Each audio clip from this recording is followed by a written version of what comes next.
Məni səndən soruşsalar, nə deyərsən? Heç düşünmə. De ki, özü çıxıb getdi. Bir oyundu. Artıq bitdi. De ki, məni sevməyibmiş. Yalanlara boğub məni. Gizli saxla sevdiyimi.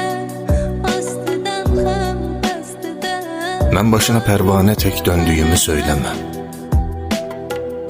Bircə yerin ağrısa qaça-qaça gəlməyimi, yedirdiyim yeməyimi gizli saxla. De ki, getdi özü, danışmadı, bitdi sözü.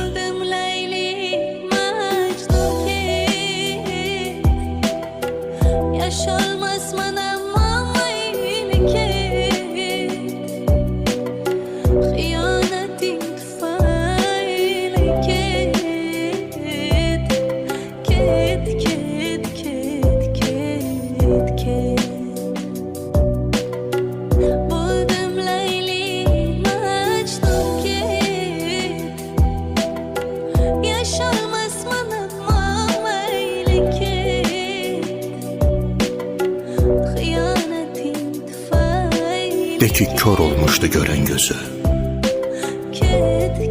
Gizli saxla göz yaşımı. Bilməsinlər nələr çəkdim.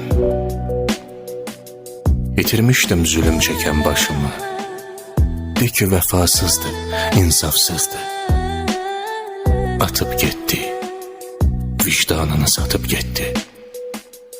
Qoy nifrətin ağuşunda itib batım. At üstümə günahları, yorğan kimi üzərimə atım.